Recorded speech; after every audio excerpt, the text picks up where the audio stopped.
afternoon, everyone, and welcome to Let's Talk. Boy, we are winding up this year. It is moving so fast, but it's almost over.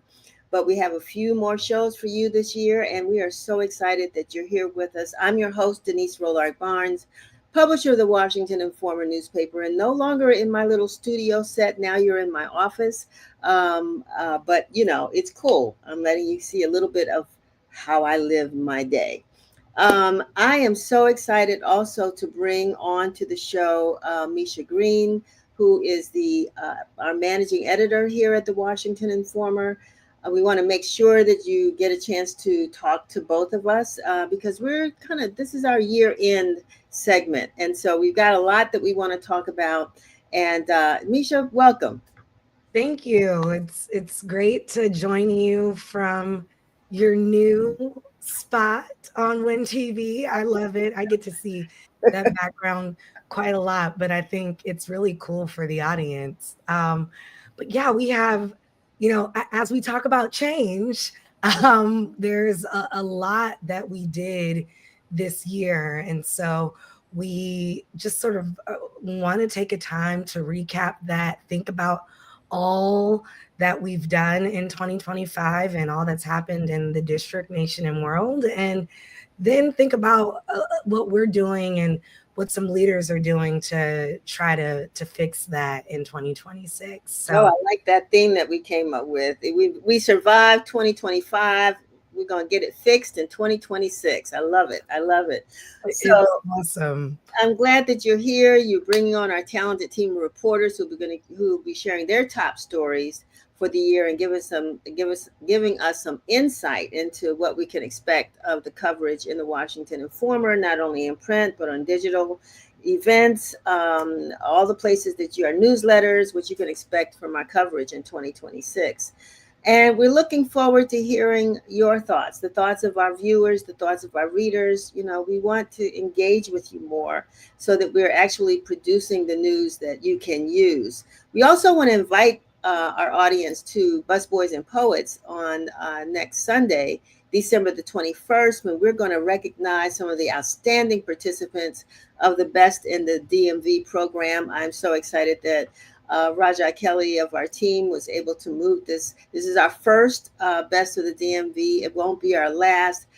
So we ask you to bear with us as we've gotten through some little hurdles here, but we're expecting a great program. We want to thank Busboys and Poets for graciously allowing us to have our end of the year celebration there, as well as our Best of the DMV Awards and our fundraiser for our James Wright Scholarship Fund, which we'll talk about. I'll have Misha to talk about a little bit more. You can purchase tickets for this online. Just go to WashingtonInformer.com and you can purchase tickets there. And the link is in the at the bottom of the screen. So we want you to hurry up and do that. We want to see you on the 21st. Have a good time. But before we jump into our discussions today, we want to make sure you also pick up a copy of the most recent issue of the Washington Informer.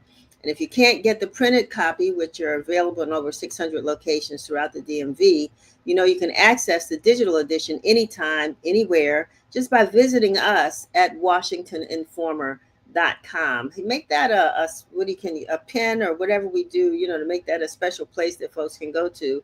We want to make sure that you keep us right front and center in your daily perusal of websites.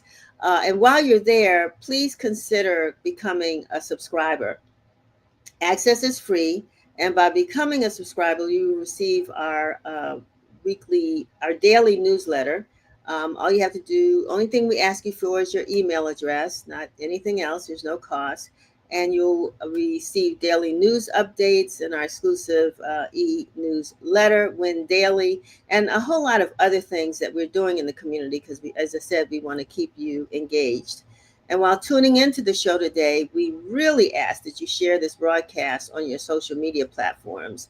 You can follow us on Facebook, IG, X, TikTok, LinkedIn, YouTube, and I think I've missed one or two. But anyway, you can follow us and be sure to subscribe to our YouTube channel, which is Washington Informer TV, no spaces. where you can watch some of the Let's Talk episodes that you may have missed throughout the year. And I think, Misha, this is our sixth. I think we're going into our seventh year. Can you believe it?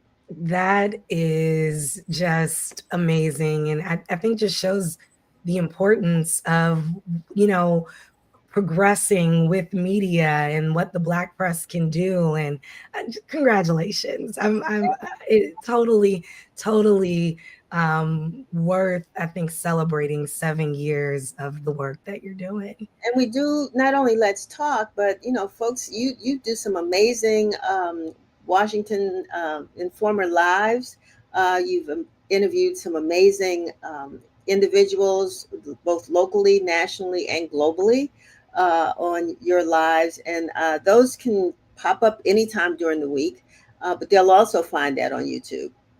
Yeah, our entire team is really working hard to uh, give you all digital content. We have some amazing people uh, telling wonderful stories through packages, video packages. So also make sure you all check that out and just know that the Washington Informer is going to get the news to you all in all ways. So be sure to stay tuned for all that we have. And speaking of which, this past week we had our health supplement, which was, I think, a really great special edition because it not only focused on uplifting health, but planning not only for 2026, but beyond.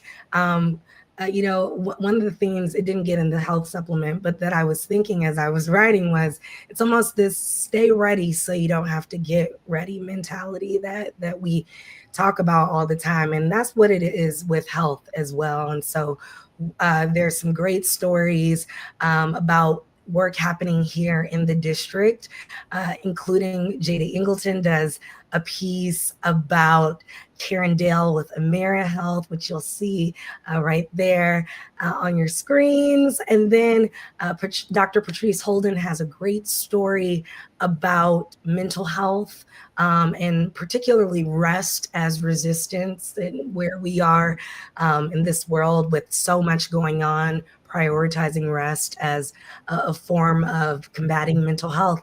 And then, of course, we have what you all love, our holiday recipes, and also just some great content from some of our wonderful sponsors at the Washington Informer. So make sure you check it out. It's I always say our special editions are resource guides, but this one I think resonated in many ways, not just because we were talking about the importance of Black health and prioritizing health uh, in all seasons, but we have been having a lot of serious conversations here at the Washington Informer about health and prioritizing our health and taking care of ourselves. And sometimes we don't remember to have those pulse check-ins as much as we'd like to, because there's so much happening. But unfortunately, we lost a beloved team member, James L. Wright Jr. And since then, the staff has been coping, grieving, really trying to pick up the pieces.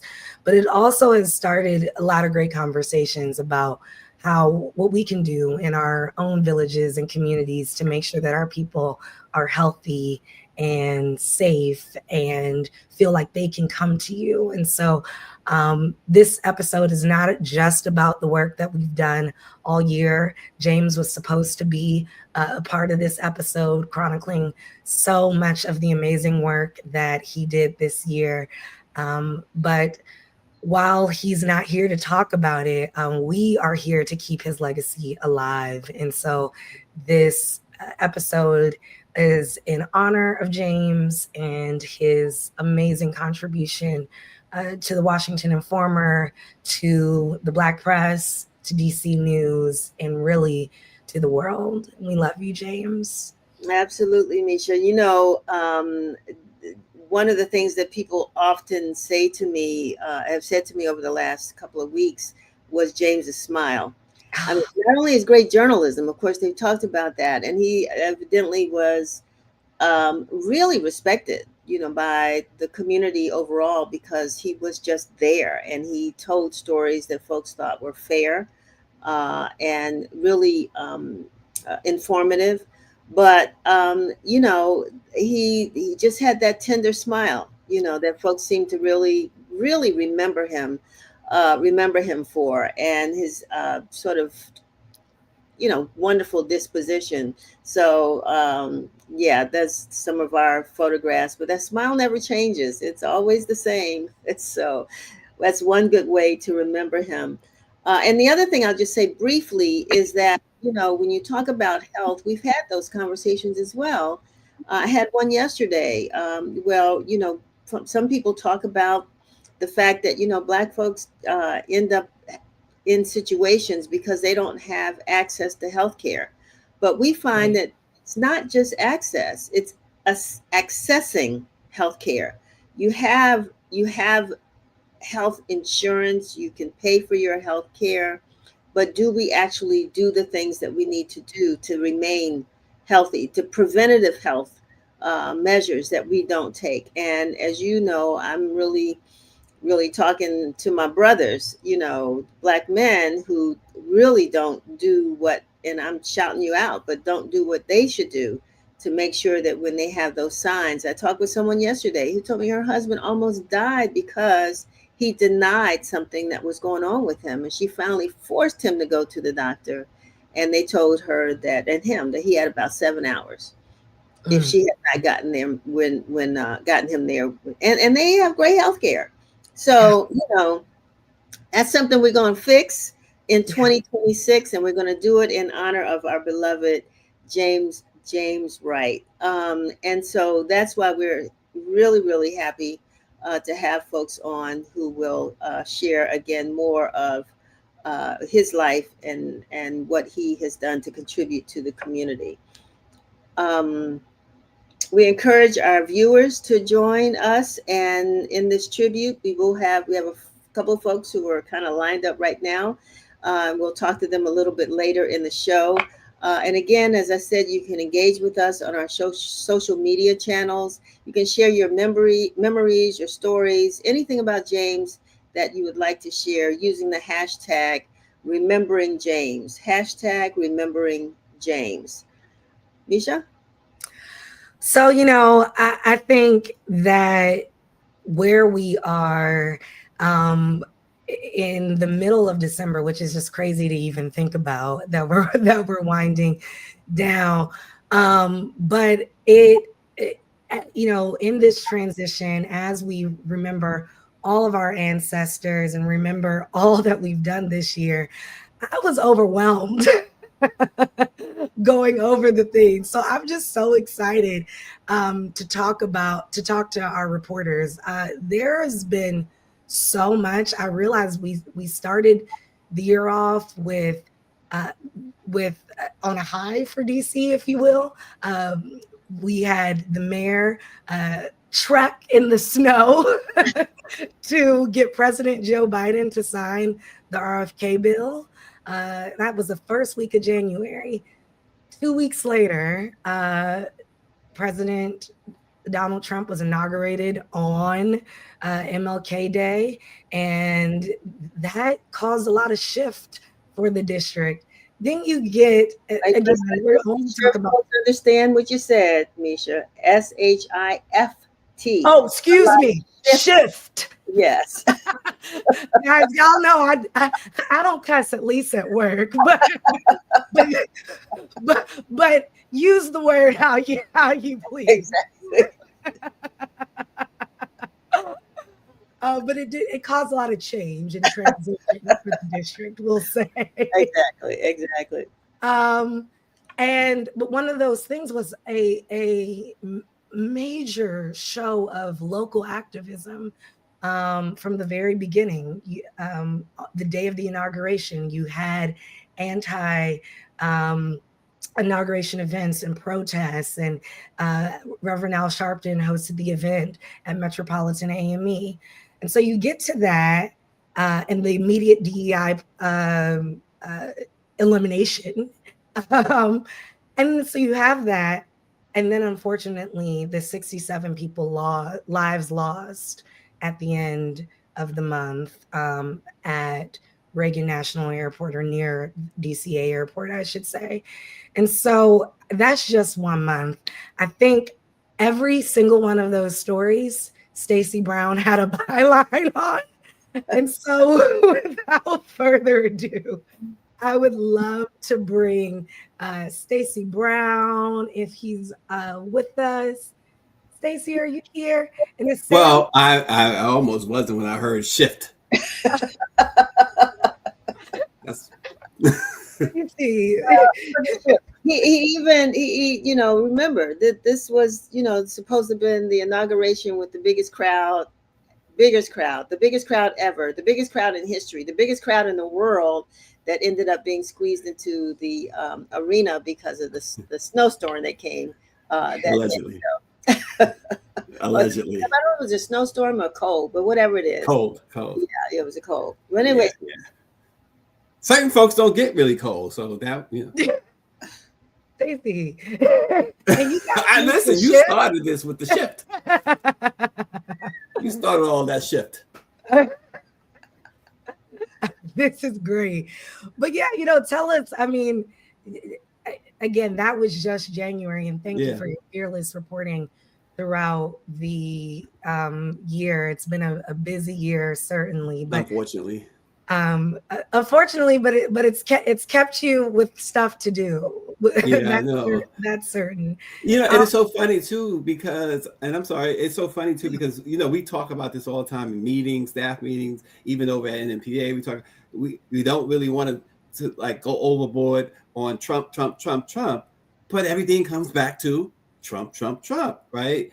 And all of the dastardly things that have happened this year, the seed of it is Donald Trump. And I'll just give you one quick example of what's going on now that everybody needs to know, especially if you of the friendly persuasion, Black. The Consumer Financial Protection Bureau has proposed a rule. Now you got 5 days from today to try and stop this. And you know who heads the CFPB? It is none other than Russell Vought. And if you don't know Russell Vought, he is the architect of Project 2025. And they have proposed a rule, Denise and Misha, that would strip away key fair lending protections and make it far more difficult to prove discrimination in the credit market. Essentially, just to be brief about it, they are legalizing redlining. So it's something that I'm working on now, something to be aware of.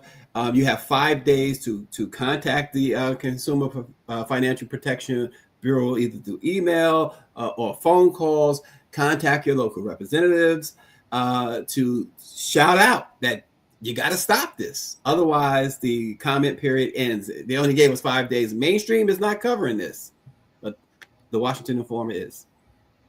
Thank you, Stacey. I'm glad you brought that up because, you know, when we think back over the year, I mean, the Trump administration has pushed a lot of initiatives. And in the beginning, maybe folks were just shell-shocked and just frozen, thinking, did he just do this? And there was no response. Right. And thankfully, I think in many cases, we began to see the judicial system step up. Right. So we saw, you know, cases being overturned or decisions being reversed or what have you. We still got a Supreme Court that we don't know, you know, what they're doing. Oh, we know. Yeah. But I mean, but, you know, it's like the Congress was frozen. Mm-hmm. All the institutions were just like frozen. And in the meantime, thousands of people lost jobs. Right. Thousands of people were pushed out. Thousands of people right here in the DMV, you know, are still trying to figure out, you know, what to do next. But on the bright side, because we always, you know, got to find that. I don't care if it's where it is. I got to find something right about that. And that is what the judicial system has done.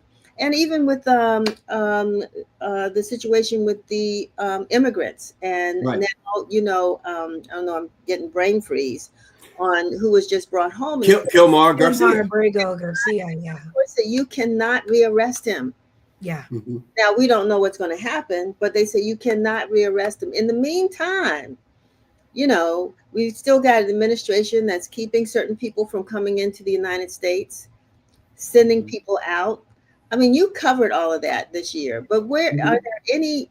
We know all the bad things have happened. What has been the thing that's been most shocking to you? Well, you've already jumped the gun on me, Denise. It's the court system. Yeah. You're right. And somebody, and I have been at the forefront of criticizing the Democrats, criticizing even Mayor Bowser. And you say somebody has to step up. Something. What is that somebody? Who is that somebody? Who is that something? And it has been the courts. And now, so you talk about silver linings and hope. The state of Indiana. So we know about the maps, the gerrymanders that's going on, and California did it the right way. They put it to the voters. Texas did what they did. Indiana, a red state, was threatened by Donald Trump directly. Said he would remove funding and programs and everything if they didn't pass his gerrymandered map. And the Senate Republicans, folks, in the Senate of Indiana said, you know what, Donald, take it and shove it. They have decided they're not doing it. So people are now, Denise, to your point, the good news, there is good news that they are starting to stand up. Even the other side is starting to stand up. Yeah, we're seeing that all over.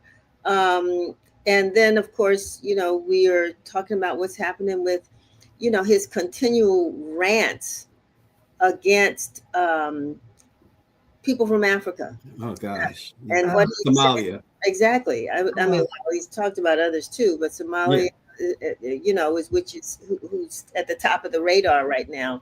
Right. But I talked to Austin about that when he joins us, because we're kind of interested in seeing now. We thought we were at the sunset of the AGOA agreement. It looks like that might have some life in this administration, even though folks thought, I was with some ambassadors yesterday, I think Austin was too, who were fearful, over the last few months that was a closed or a done deal, but it looks like it might have some legs. So I'm not trying to take it. Misha, jump in, because I'm no, what you're saying makes sense, but go ahead, Misha, jump in. No, this is all great, and I think really exciting in terms of just not the news, but the fact that we are covering it.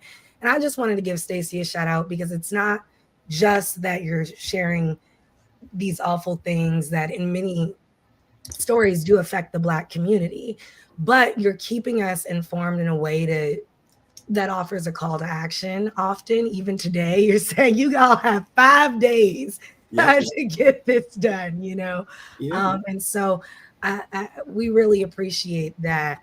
But I think without further ado, and this is a perfect transition with all that you've talked about, Stacey, that it's time to bring on another one of our fearless writers, Sam P.K. Collins. Oh boy, the awesome Sam P.K. Collins, the one and only Sam P.K. Collins. Yes, all of the adjectives to describe how wonderful Sam is appropriate.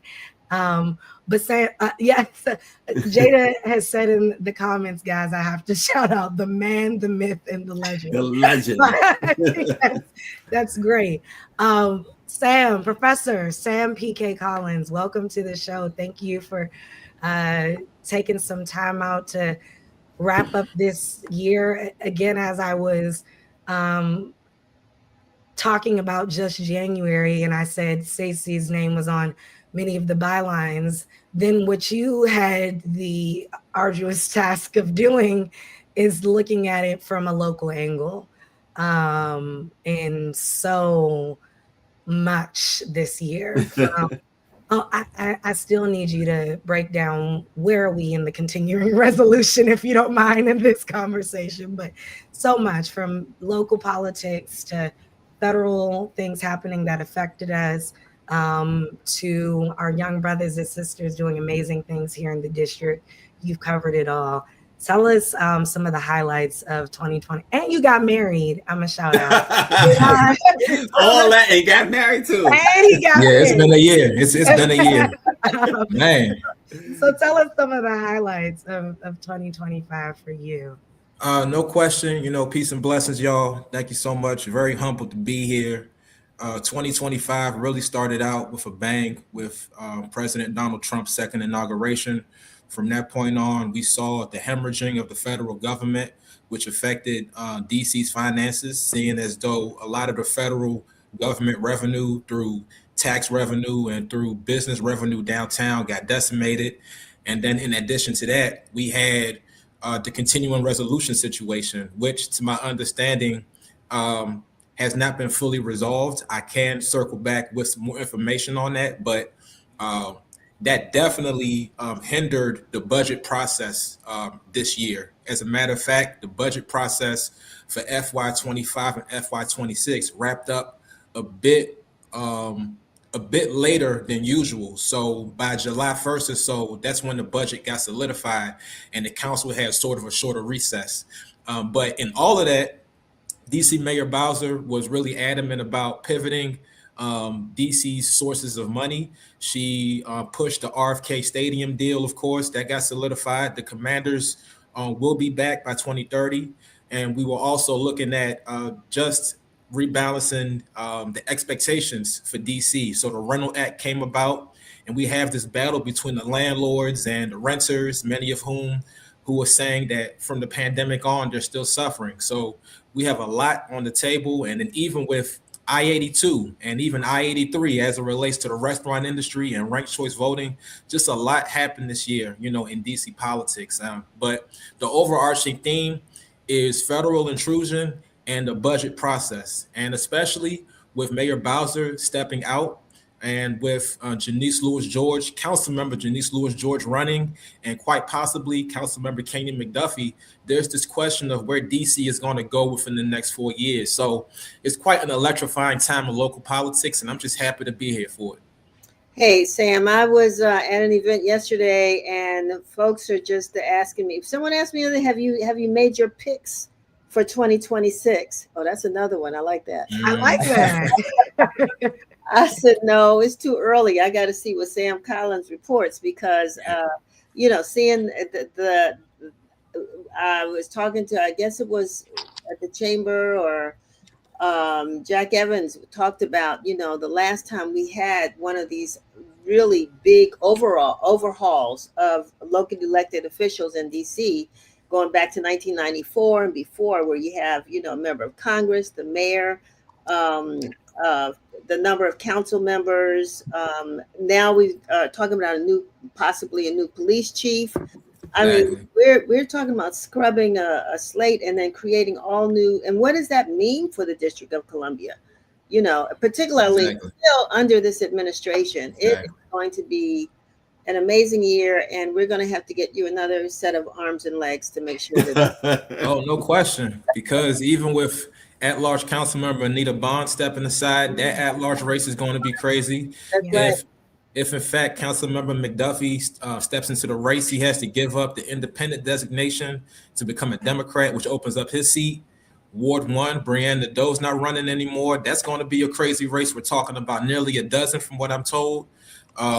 Ward 5, Ward 3, Ward 6, DC Councilmember Trayon White's federal case got pushed back to March. Who knows what's going to come out of that? And if we're going to see another special election, it's just all over the board. And I'm being told that come Tuesday, DC Councilmember Anita Bonds is introducing legislation to push back ranked choice voting. So it's been a tug of war around that, just because people are very, I wouldn't say confused. The debate is about whether people east of the river are ready for a voting system like that and whether it's going to marginalize people. And, just one more point about the police chief. I wrote an article this week. We had this is my word right here. We had a bevy of opinions about the police chief. But I would say there's a lot of respect for her. There's some understanding about what she's gone through. At the very same time, people, from what I understand, are anxious about who's going to step in her shoes.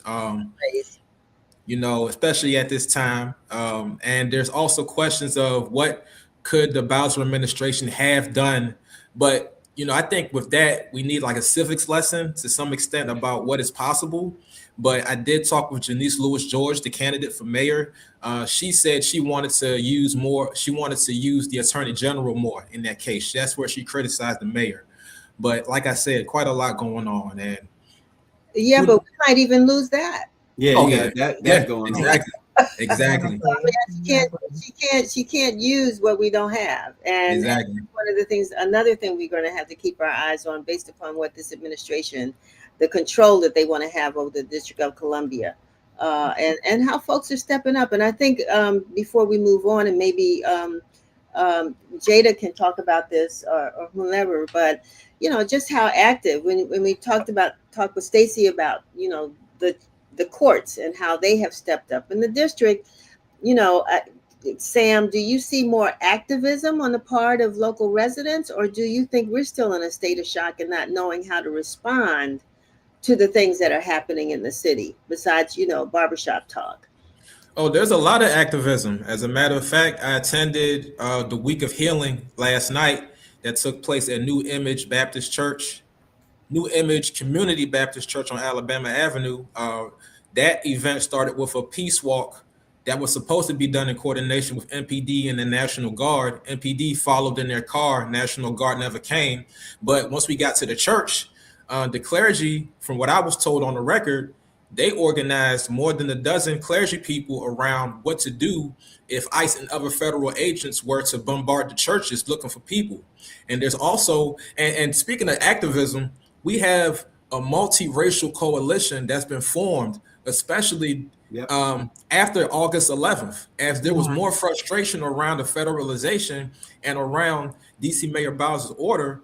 There were that coalition crossed lines economically and it crossed lines racially, and you see that manifest. I would even say age as well. Sorry. Exactly. No question. Yeah.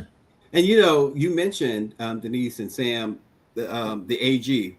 This AG that DC currently has, Swap, the job that he's done for all of DC, particularly marginalized DC. He has no problem walking into Ward 8 and hanging out in Ward 8. He has no problem in Ward 7. This guy, if he leaves, if he has to leave, it's going to be a major loss. You talk about activism.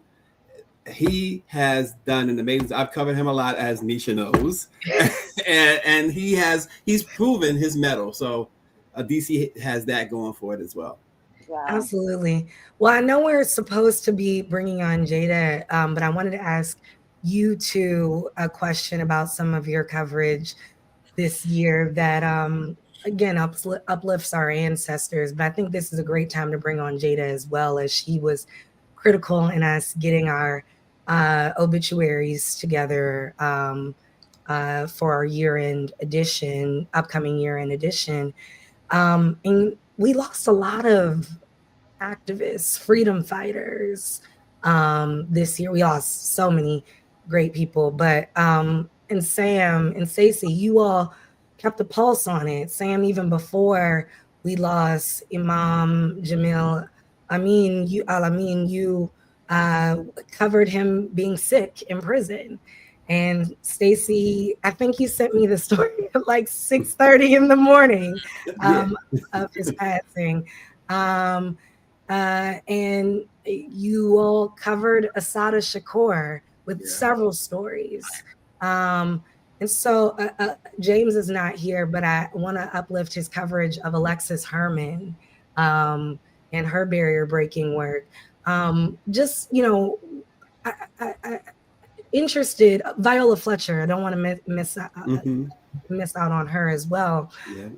But just talk to us a little bit about your work in helping us remember some of the ancestors this year. And Jada, feel free to jump in because you had a few obits on there this year as well.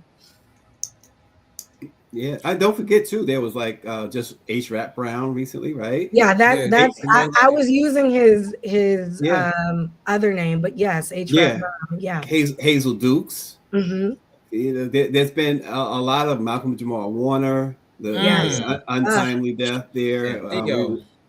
Yeah, exactly. So many, even Roberta Flack, Jerry Butler, Jerry Butler, D'Angelo, Jerry Connolly, Bill Clay. I mean, the list goes on. I would say one thing that I've noticed, I mean, I don't have nearly as much experience. Well, hello, everyone. Thank you for having me on today. I don't have nearly as much experience covering obits. I want to say my first obituary was Derek Ward, the NBC4 reporter that passed first in January, early January. And then, of course, I had the privilege of covering Dr. Renee Allen, the People's MC, her funeral, homegoing service. And even coming back to our unfortunate loss of James, you really get to see the impact that people have had. And I think a lot of the times, even with these big names, Malcolm Jamal Warner, D'Angelo, Assata Shakur, you have one idea of who they were, but to somebody else, they were someone entirely different. They did a whole, in Sam's words, bevy of other things that you had no idea. They were so impactful and on local and on a national scale. Right. And I especially saw that with James. Watching the tributes pour in, the comments on social media, even having some people that, I've worked with in the community that have also worked with James coming and sending their condolences just from hearing about it. And just learning so much, even with Dr. Allen, learning so much. You think, she's a master of ceremony or mistress of ceremonies, but she was so much more than that. She was an army veteran. She was doing integral work with, nonprofit communities in DC and encouraging this, and that. So I think if anything, if there is any sort of, dare I say, for lack of a better word, positive when we go through obituaries and during this time of reflection, it's really learning more about who these people were and the foundation they play in everything that goes on around us. I'm sorry, Sam. I was just real quick. It's Jada. I think it's a great beat in a sense to have is the obit beat, if you will. I used to write for a outlet in Philadelphia, and it was all about obits, and you got to do it. It's just not just saying this person was this, that, and the other. You got to dig into who this person was, as you said, Jada, what they meant to people who knew and loved them. Yeah, and you get to dig into that. So I really enjoyed doing. I mean, you don't like when someone dies, but I do appreciate the task of having to do the obit. Oh, the life story. The life story, yeah. Sam, you were about to. Yes. In regards to Imam Jamil Al-Amin and Assata Shakur, two very esteemed ancestors, I find it very, very timely that in their transition. And what I would like to leave us here with today is that they were radical in the sense that they showed the authenticity of what America was and what it continues to be. Assata Shakur, President Obama under his administration, the bounty on her head doubled from what I understand. And Imam Jamil Amin, H. Rat Brown, was a victim of anti-Islam sentiments post 9/11, and he was also a victim of attempts by the Democrats to pretty much neutralize the Black Power movement and the SNCC movement by sort of pitting him against what's our other ancestor's name? Forgive me. Good Trouble. My God. John Lewis. John Lewis. Forgive me. And this is very important, and I'll leave this here because the danger of Donald Trump is that Donald Trump makes all leftists and Democrats look the same, when in fact you have moderate Democrats, you have conservative Democrats, and you have real leftists. So at this time, we have to really assess ourselves as those of us on the left about what really constitutes a real person who is for the people, because there are going to be people here who frame their whole ascent into politics around anti-Trumpism rather than the issues, the bread and butter issues that we need to face as people living in the United States. And I'll leave that there. I want to say that one of our other writers who I think is on standby or in the green room, Austin Cooper, pointed out an article with the obituary of H. Rap Brown, which referenced a Washington Informer article about them. And so, our stories are being read all across the nation, and that's in other, as Stacy called them, mainstream media. I just call them, the white guys up the street. But anyway, I'm glad that they're reading and taking note of some of the things that we have been covering. And anyway, so I don't want to belabor that, but I just wanted to say that it does exist. And if I could hop in real quick, DRB, and I think this would also be a great way, because, we talk a lot about what's going on in DC, but of course we keep a pulse on the Maryland side of things. And one thing that DC and Maryland, we'd be remiss to talk about the lives lost this year without acknowledging the many that are going to be lost next year when we're looking at the healthcare situation going on right now. Literally yesterday, the Senate rejected both the Republican and Democrats' healthcare plan that was supposed to give us some sort of solace going into the new year of what our healthcare system would be. As of right now, it looks like the ACA funds are definitely going to expire at the end of this month. Millions of people are going to start the new year not knowing if they have healthcare insurance, knowing if their Medicaid coverage will still be, viable at their current providers, et cetera. And it's shocking to say no, but without a plan. It's just like, no, we're not going to do that. We're not going to extend this. We're not going to give that. And it goes to Sam's point. They're looking at it from a different thing, but it's not. It's just people's lives. And I had the pleasure of speaking with Bishop William Barber, the leader of the Moral Mondays movement. And one thing that he said to me when he, along with DC clergy, along with Maryland clergy, were delivering eulogies November 24th, the eulogies of the lives that will be lost if we don't figure out this healthcare issue. And one thing that he said to me was, when you die, you don't die Republican, you don't die Democrat, you don't die black or white, you die dead. That's it. So I think in a sense, I didn't get to see exactly what the Maryland side was doing on this particular issue, but I know that they have also been very involved in that. And I think in general, part of what the Informer has been doing is bringing awareness to the smaller issues and showing the domino effect of everything that's going on. Because people who may not use Medicaid or may not rely on the Affordable Care Act, well, if this happens, hospitals are going to close. Your insurance may not be viable at your physician, at your pediatrician, whatever. So you simply can't afford it. You can't afford it. Yeah. So maybe Victor will be able to. I was going to say, this is where we were. This is how we ended up with Obamacare because of the crisis that was happening in the community. And I think we're going to bring on Richard, since you talked about Maryland. Jada, bring on Richard Elliott, who covers the Prince George's side of the road. Richard, what's up?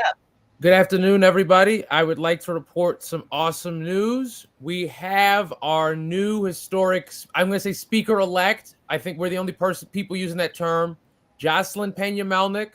She will be only the second Latina speaker in the nation's history. A longtime chair of the Health and Government Operations Committee. If you want to look at how Maryland responded to COVID better than a lot of other states, a lot of that credit, in my opinion, goes upon her.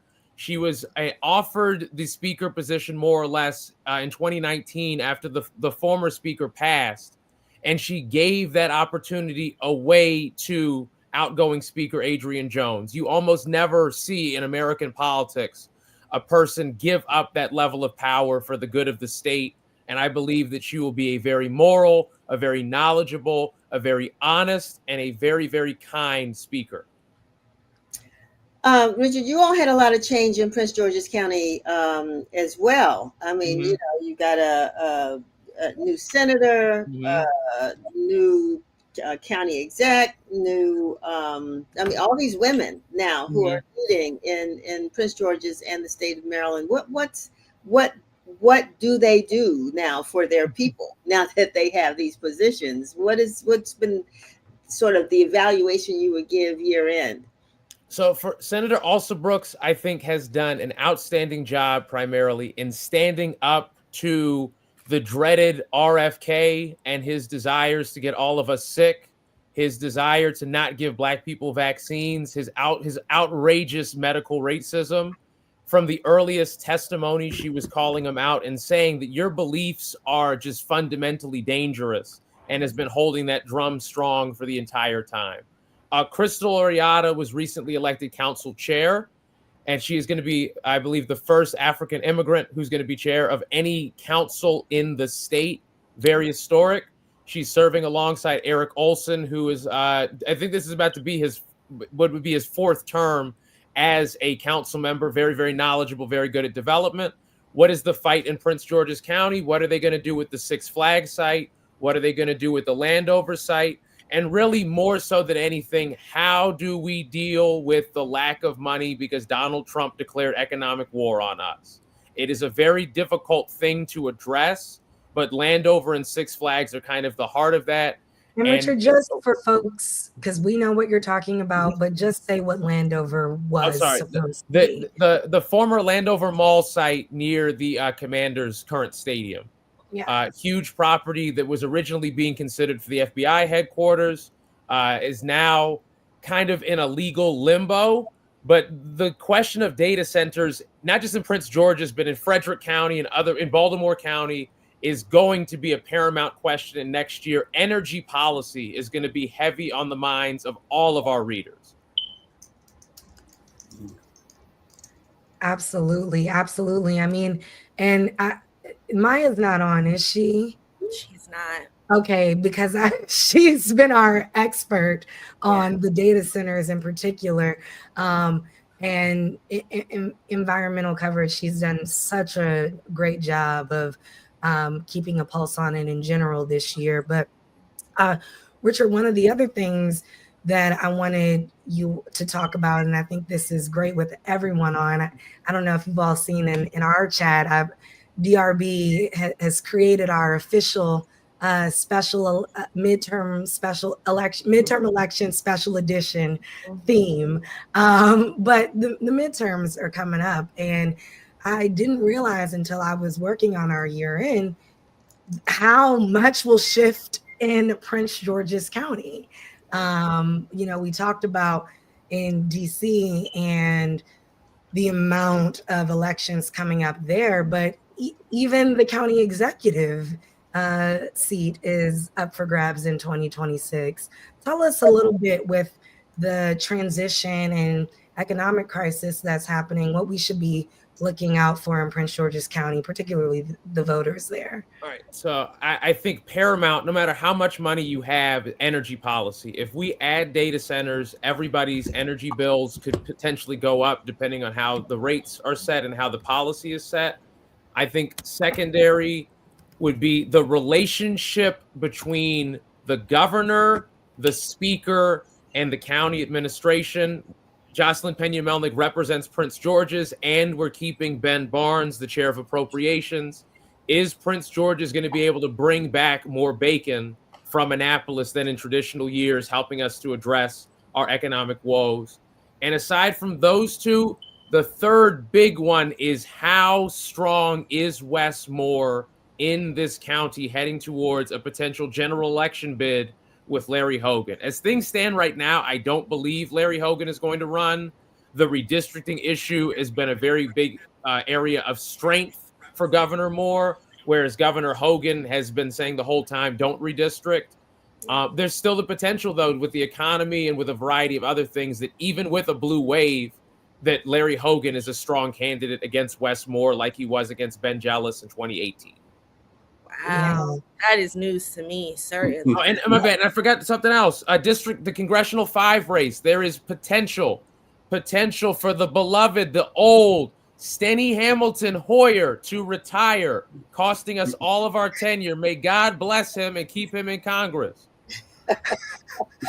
All I have to say is, Rep. Hoyer's office, can we just note that, but Richard said old, but he meant wise.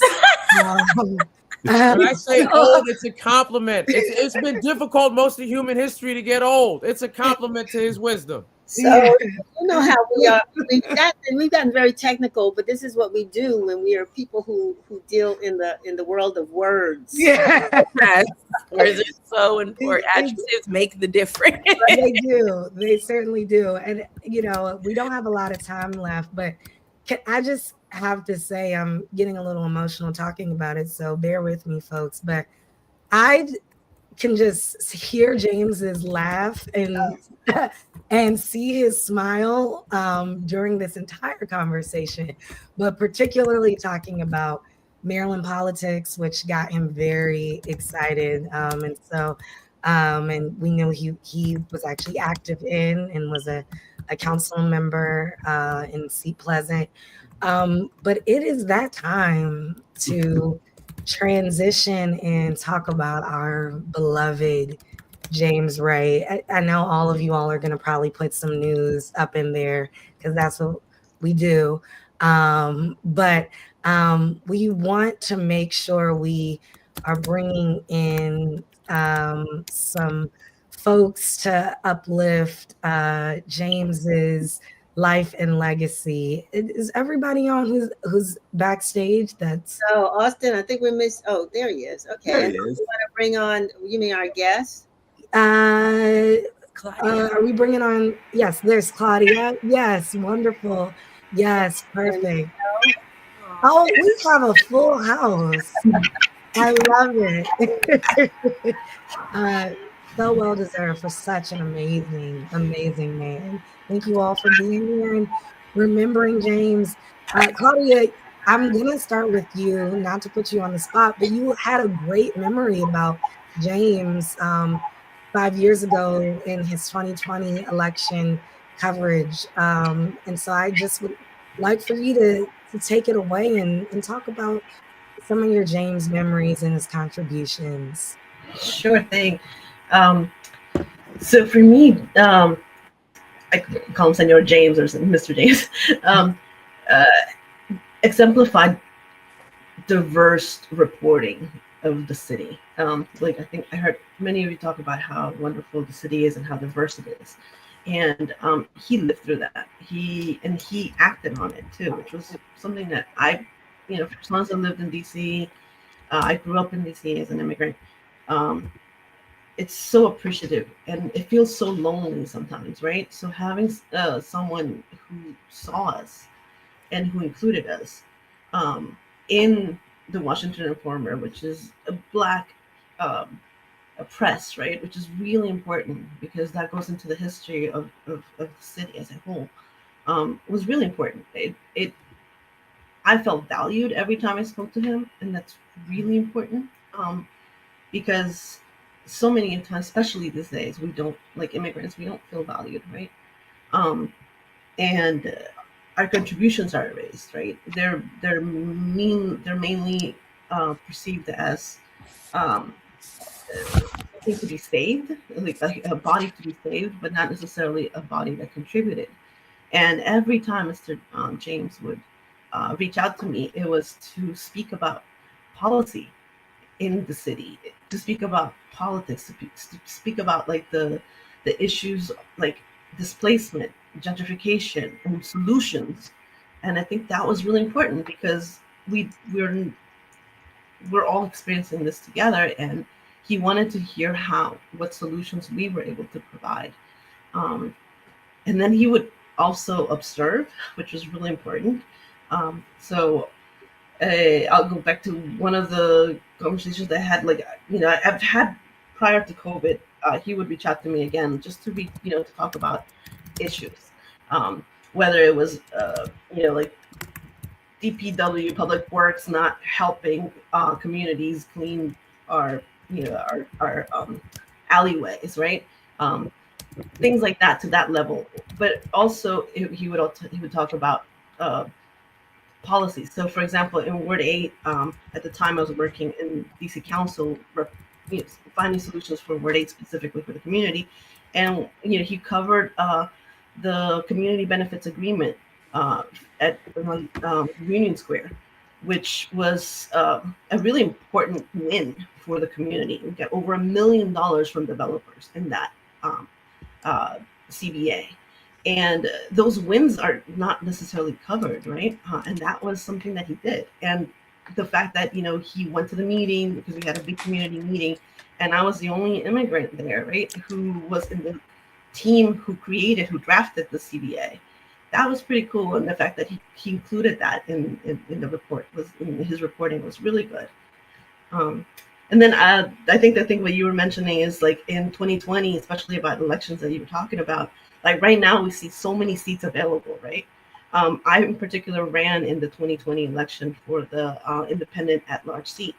It was one seat then, and over 20 people, 20 candidates were running, and we ran all the way through the end, right? And this was during COVID.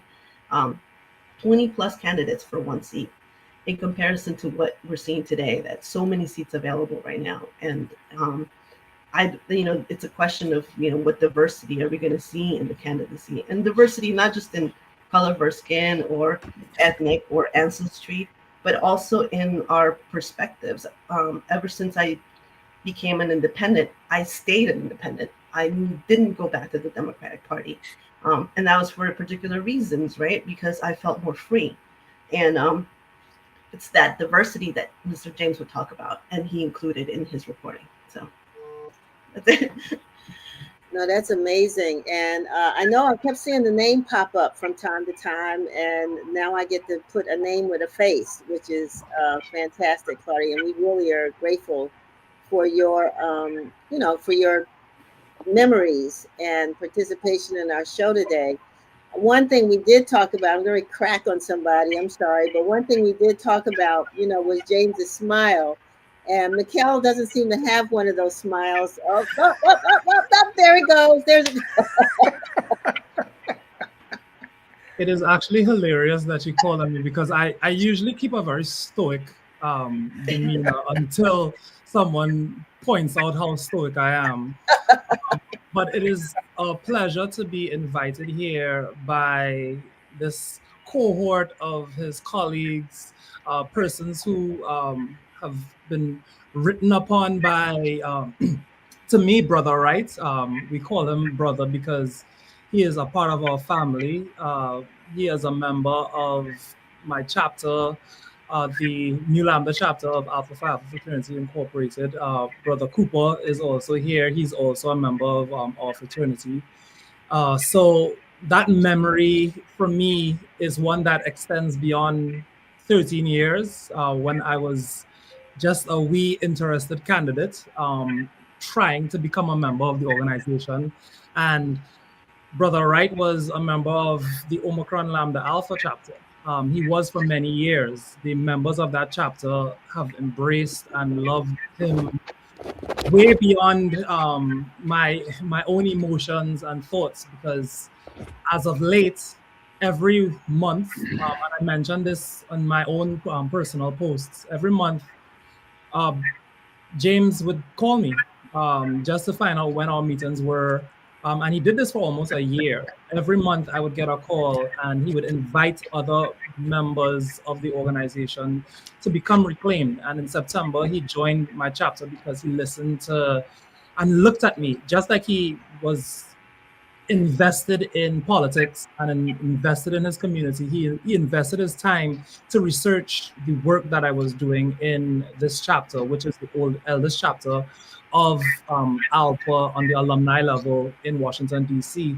We're 103 years old, and I'm one of the youngest presidents that the chapter has had. So he placed a lot of trust in me with his investigation to actually recognize that this is a place that he wanted to make home very recently. So in September, he joined the chapter, and now he's with our ancestors. So to me, this griot that the Washington Informer has lent to the world, his family, his friends that are here right now, I extend a sense of gratitude because he has written about me at different points in times.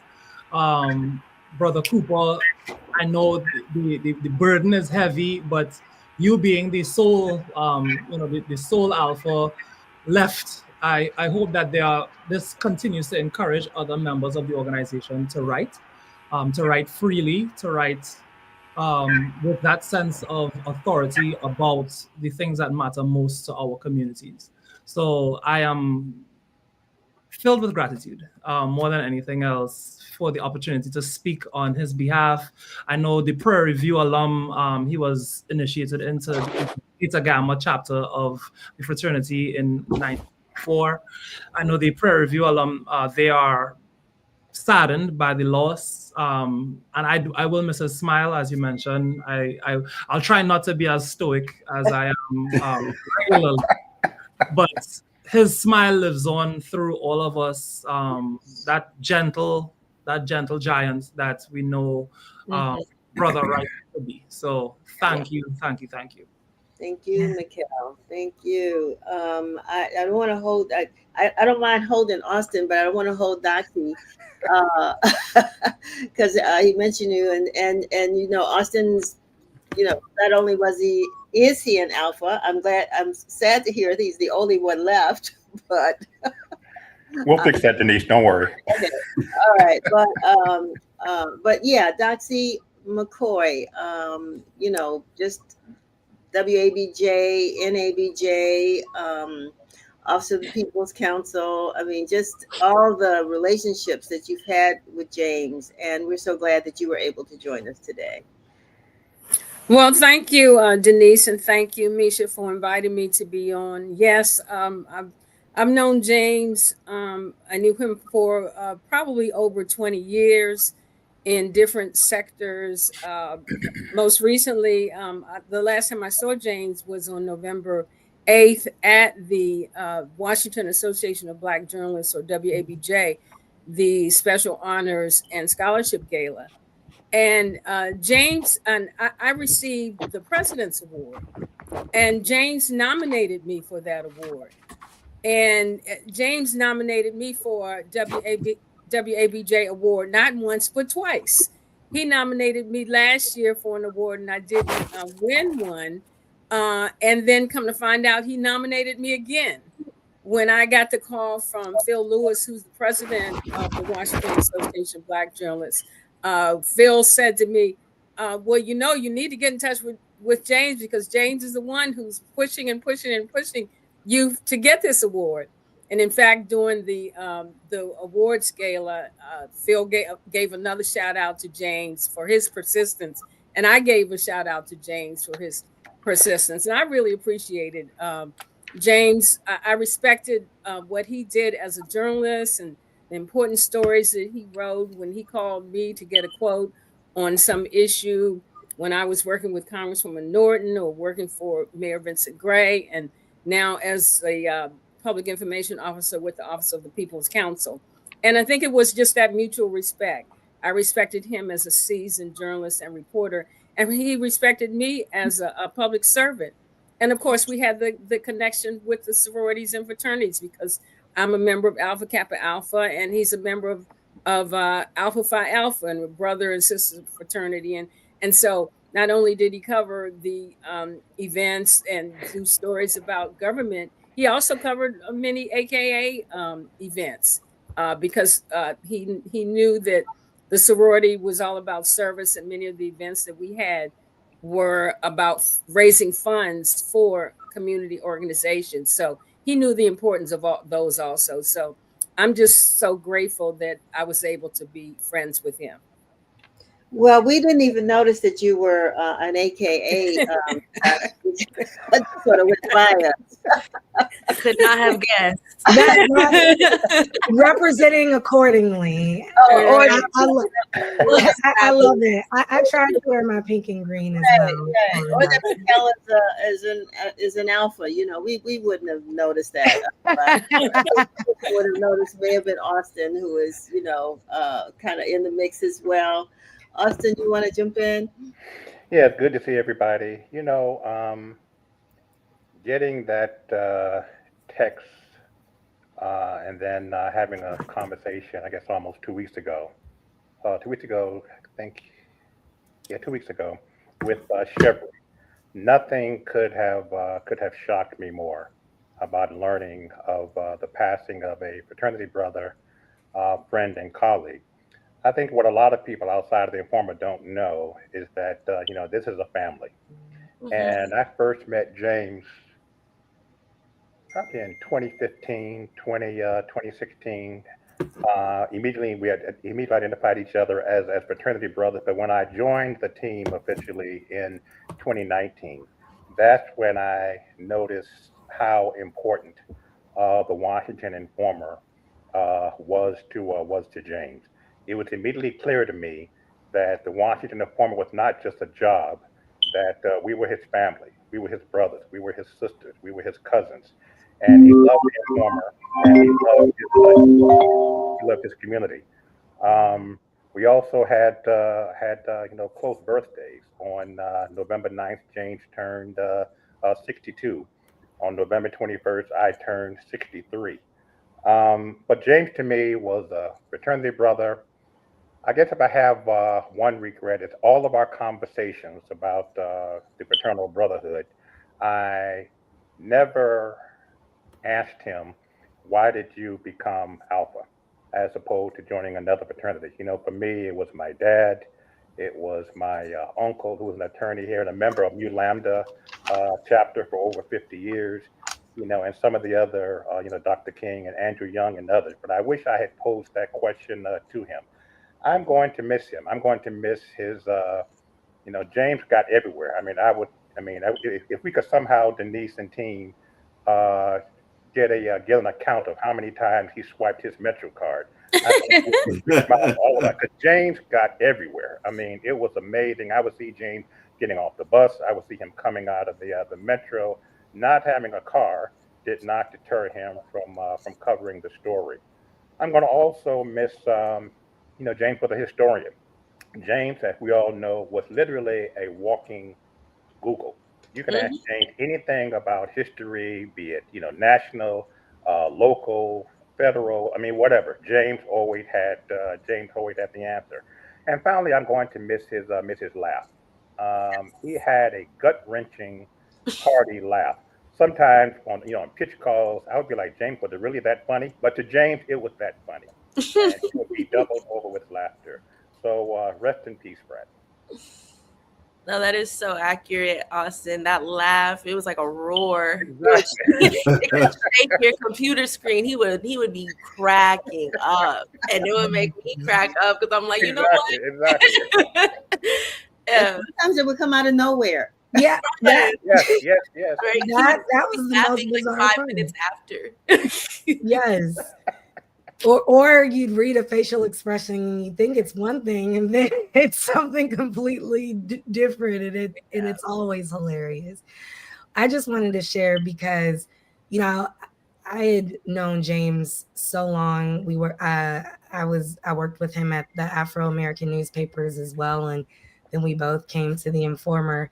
And one of the thing, I thought I knew James for a very long time. But I was really honored to work on his obituary the past couple weeks. And I learned so much about him. And so I want to uplift some of those things we wouldn't know. James loved to dance, which we kind of had a clue of. We've seen him at events. But his sister confirmed that. James read the encyclopedia as a kid. Who does that? James Wright. James has always been involved in Chevry Lassiter, our amazing producer, also reads the encyclopedia. So let me fact check that for all of our folks. She told us. So She got too much time on her hands. But yes, he was a page for the Texas State Capitol. This amazes me. He's always kind of been news adjacent. He had a paper route as a kid. And then he wrote for the Villager newspaper, which I was not familiar with. I thought it was his school newspaper. And his sister's like, no, that was the newspaper in his hometown. He was a lifelong volunteer. I knew of his amazing volunteer work as an alpha, of course, and what we know that is a vow we take in joining sororities and fraternities. But James was about that way before he ever, to your wonderful question that I think we can do some digging on, Austin, is why he became an alpha. But way before he made that decision, he was reading to young people, to students at a school for the blind. He just he worked getting young people registered to vote. I mean, he was always active in doing something. I'll leave you with this last fact. He played saxophone in award-winning bands.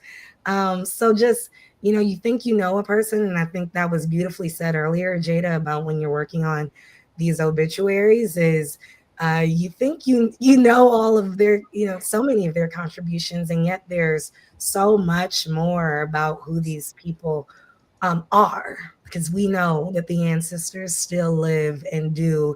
And James has been getting on me getting these papers out the past 2 weeks, no question. So, we will continue to keep James's memory alive, and we miss his byline already, but we're still using his contributions in a major way. Honestly, if James ever came on a meeting with a saxophone, I wouldn't have been surprised. It's like, true. he said that, and I was like, really? And I was like, no, that makes complete sense. I do have a brief video of him dancing, by the way. We used to, Greer and I used to tease him with it. So I got to dig it out and share it. Oh, please. Please. Yeah. Well, I want to, first of all, thank our producers, Chevry Lassiter and Jamon Jackson, for actually helping to pull this show together. For us to talk about what we're doing, what we've done this year, what we're doing at the end of the year, and what I'll add this part in a minute, but what we hope to do moving forward. Somebody's doing something. I don't know what that background noise is. And then also to thank all of you all for being with us today. This has been an amazing program, and something we want to do more often too. I think it's a great idea. We talk about having our reporters roundtable, but I like having it with community folks. So Claudia, don't be a stranger. You'll be back, and you too, Mikael and Doxie. You're always family. So we'll make sure that happens. And before we close, as I said in the beginning, our theme has been we survived 25. What are we going to fix in 2026? I keep changing it, so don't try to, It all is the same theme. So I'm going to start, if you don't mind, with our guest, Claudia. What are we going to fix in 2026? I think unity. We need to fix unity. We need to get us united. That would be the biggest thing to fix our unity. Fantastic. All right, Mikael? For me, we need to fix our community. There's been a large sense of disconnect, and this survival instinct that came in 2025 has exacerbated the need for us to really fix our sense of community and togetherness in 2026. So kudos. Thank you. Doxie?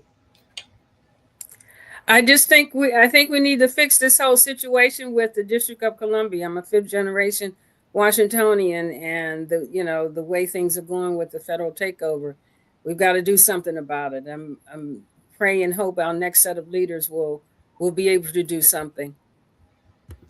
All right, Austin? There is an incredible lack of compassion for others that is permeating our community in a way that I have never, frankly, never seen. And I think if we can bring more, love and kindness and compassion amongst one another and amongst the least of these, that would be a great contribution by the Informer through our story, through our videos, etc. Wonderful. Okay. Jada. Hey, I'm going to piggyback a little bit off Austin's. I think there's just a lot of division in general, and it's kind of just kind of forced in accurate things, whether it's religion, whether it's class, whether it's thinking these healthcare issues don't apply to you, but they might. We just need people to really understand the domino effect of everything. Okay, and me, Chevy wants you to say the same exact words all over. Oh man, if only I had the recording. I think I'll piggyback off Austin's answer. Yeah. I think there's a lot of division in the community, and whether it's religion, economic, class, people thinking certain issues that are affecting our community doesn't affect them.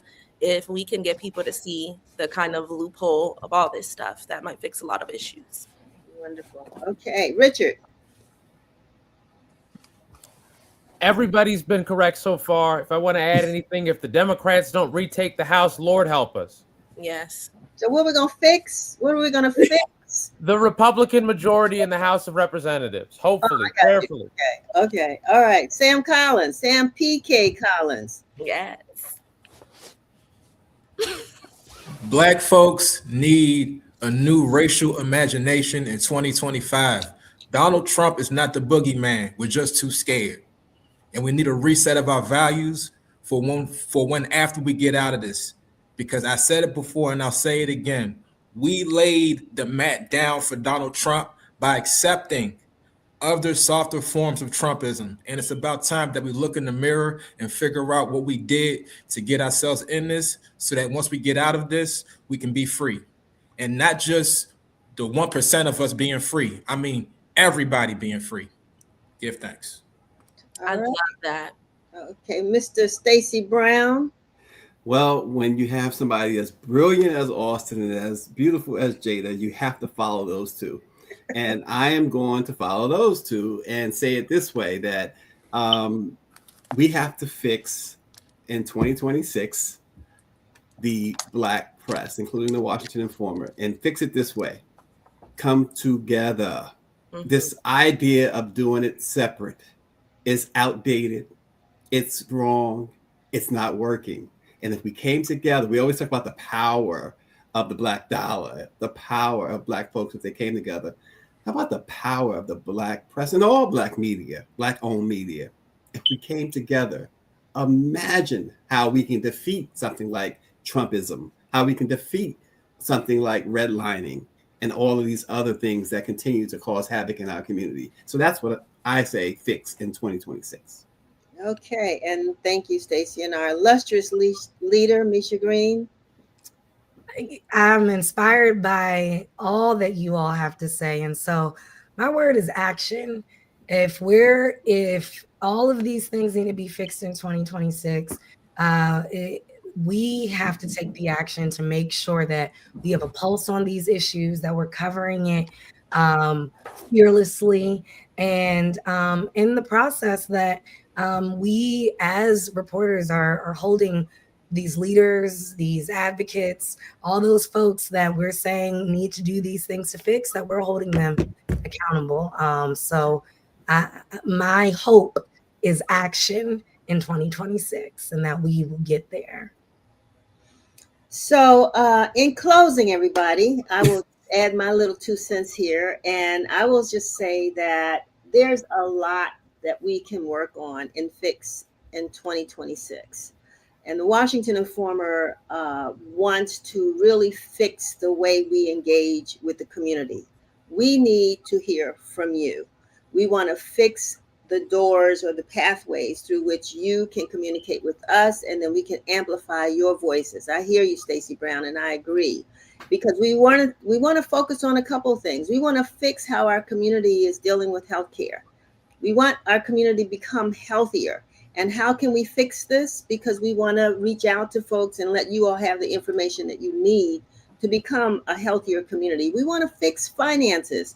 we've seen what can happen when people want to pull the rug from under us and not pay us or take our jobs away from us, or increase prices, or which we saw this year, how boycotts can work.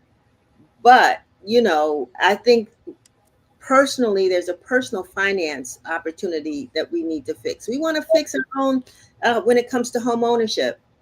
What are we doing to make sure that land, that homes, that the assets that we have help to actually build a greater what's the word I'm trying to think of, when you pass things on to generational wealth. Generational wealth, right? We have been telling these stories and telling these stories and telling these stories, and we're going to continue to tell them because we want to help our community to fix the basics of what makes life worth living and beneficial to us and generations moving forward.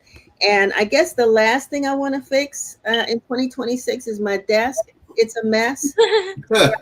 It's my desk and it's a mess, and I'm going to fix that before 2026. So with that, everybody, I want to say thank you so very much for being with us today. I don't think I missed anybody, but we will be back next week, I think. What are we doing next week, Chevry? I don't know if our producer wants to join us, but maybe our co-producer, Jamon Jackson, just to give us a heads up on what you all can look forward to at Let's Talk. We are going to be attending James Wright's homegoing service on next Friday at Hemingway United. Is that right? Hemingway United Methodist Church in Prince George's County. The information is there. If you want to join us, we certainly would love to see you with us and to say farewell to our mighty, mighty friend.